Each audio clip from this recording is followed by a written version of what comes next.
Angel Reese is asking out of Chicago already. Angel Reese just told the Chicago Tribune she's not settling for the same shit we did this year and demanded the Sky get the best players in the league to surround her. Sound bold, right?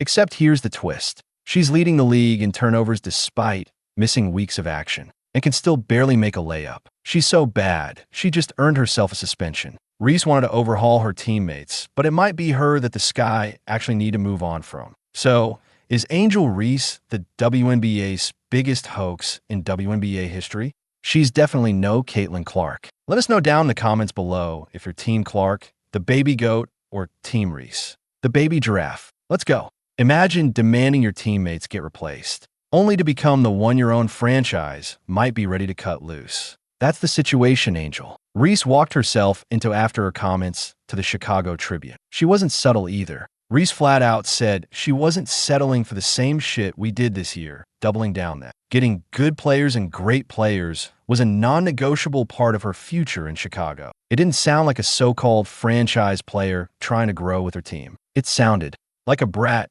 trying to gut her roster on Live Wreck the Problem. That interview didn't just rattle a few feathers. It reportedly infuriated teammates and veterans around the league. Word came out that a locker room sit-down had to be organized just to talk about the fallout. That isn't what happens in healthy teams. That's damage control. Imagine someone who hasn't yet proven herself and suddenly half the team needs a meeting because of your mouth. That's not leadership. That's dysfunction. Of all her comments, one of the ugliest shots was pointed at Courtney Vandersloot. Even though Vandersloot was out for the season due to an ACL injury, Reese brushed her aside in dismissive terms, alluding to being too old for the present and future of the Sky. And that cut deep because Vandersloot isn't just any player. She's a respected veteran point guard with championship pedigree and one of the best court managers the league has ever seen. Carelessly tossing her in the dust does more than insult Vandersloot. It alienates the veteran still playing in the league who knows she's earned every ounce of respect. And here's where the irony takes over.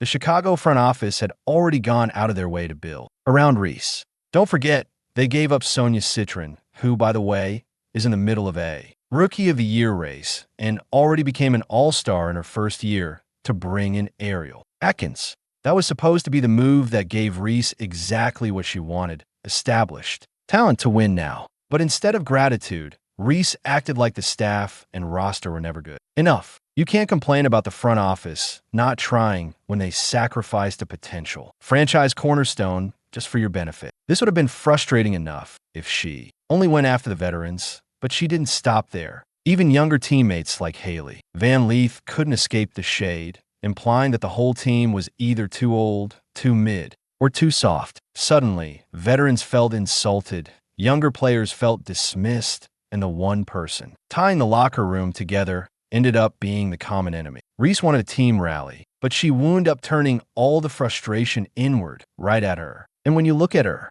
on-court impact at the same time, it's clear why this whole power play backfired. If you're going to put yourself above the rest of the roster, you'd better be backing it up with dominance. Instead, Reese became the one out of sync, the one who didn't fit into the system she wanted to reshape. In other words, the vision she imagined might have ended up spotlighting the truth. Chicago didn't want to admit their biggest problem might not be the roster she criticized. It might be Angel Reese herself. And what makes that sting even more? While she kept demanding upgrades, great players, she couldn't even manage one of the most basic things on court, keeping the ball in her own hands. What if the very player who was demanding a roster overhaul was actually the one dragging her own team down?